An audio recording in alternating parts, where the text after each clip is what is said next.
হরিলীলামৃত 141 পৃষ্ঠা। কুচক্রীগণের পরামর্শে দশরথের বাড়ি নায়েবের অত্যাচার। মালাবতী দশরথ মিলে দুইজনে মাঝে মাঝে আসে যায় ঠাকুরের স্থানে। কোন সময় আসেন একাকী, ঠাকুরের সঙ্গে এসে করে দেখা দেখি। প্রভু দশরথ ঠাকুরকে লইয়ে যান, 3-4 দিন তথা থাকে ভগবান। কৃষ্ণ গোষ্ঠ নাম পদ সংকীর্তন হয়, নদী আত জানসী বাসের আঙিনায়। মাতিল অনেক লোক প্রেমে উত্তরণ, ঘাটে পথে যেতে যেতে শুতে হরিল।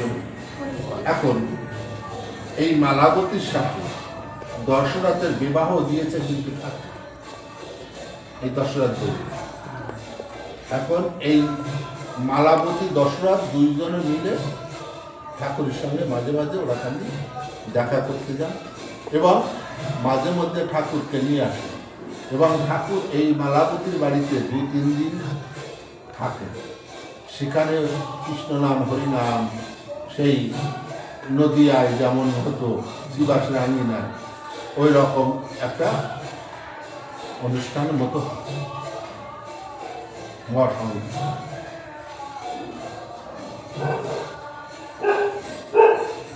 ওইখানে ঘাটে পথে শুতে খাইতে একটা রব উঠে গেল, হরিব।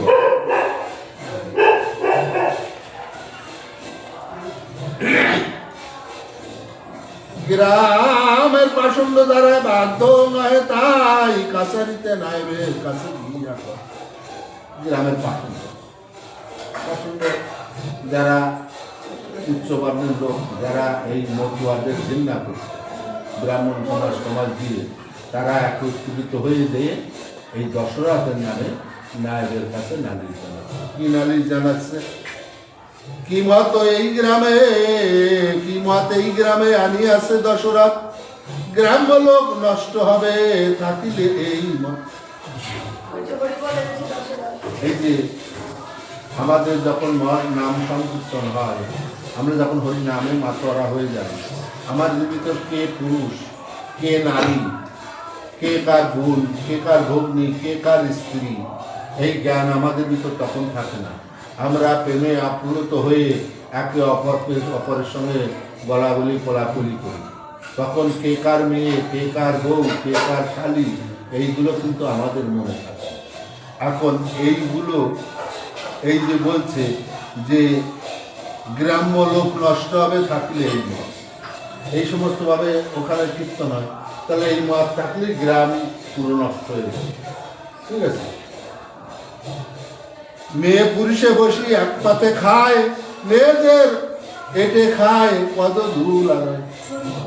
এটা বলবো, মেয়ে পুরুষ বসে একসাথে খায়, আবার মেয়েদের পদগুলি পুরুষ রামে যায়। তখন ছিল পুরুষ শাসিত সমাজ, মেয়েদের কোনো মূল্য ছিল না। এই মেয়েদের মূল্য সম্মান দিয়ে গেছে হচ্ছে ঠাকুর পুরুষ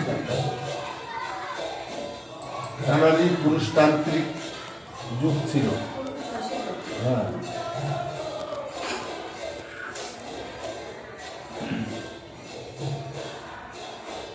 পুরুষ ঢলিয়া পড়ে মেয়েদের পায়, মেয়েরা ঢলিয়া পড়ে পুরুষের গায়ে। দিবানিশি হরি নাম পেয়েছে কি মধু, রাত্রি ঘুম পড়া নাই এ কেমন সাথী।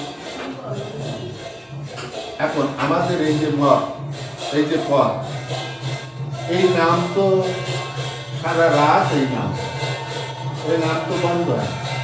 তাই বলছে এরা কি মধু পাইছে, এই হরি নামে সারা রাত বসে হরি নাম করে। ওরা কান্দি হতে হরি ঠাকুরকে আনে, সে ঠাকুর যেন কি মোহিনী মন্ত্র জানে। বুঝি আসি ইহারা নিশ্চয়ই জানে জাদু, হরি বলে যায় চলে সতী ফুল। এখন কি বলছে এই যে হরিচার ঠাকুরকে ওরা কান্দিতে নিয়ে আসে, এই মোহিনী মন্ত্র জানে নয় জাদু মন্ত্র। কানলি হরি বললে ফুলের বধূ, সে কুল ছেড়ে কেন তার কাছে চলে যায়?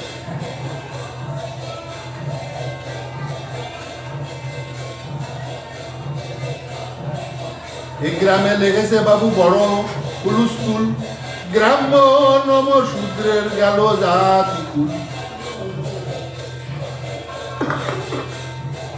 কশ্যপ মুনির বংশ, গোত্রজ কাশ্যপ, দশরথ হতে সেই মান্য হয় লাভ। ইহার বিচার করো আনিয়া কাছারি, এই কাণ্ড আপনাকে দেখাইছে মানে। এই যা কইলাম একটু সময় ধরে যা বললাম, এই সব আপনার নিজে দেখাতে চলে, কিন্তু এর একটা বিধ ব্যবস্থা এই কাছারিতে দেখে আমি করে, তা নাহলে আমাদের গ্রাম নষ্ট।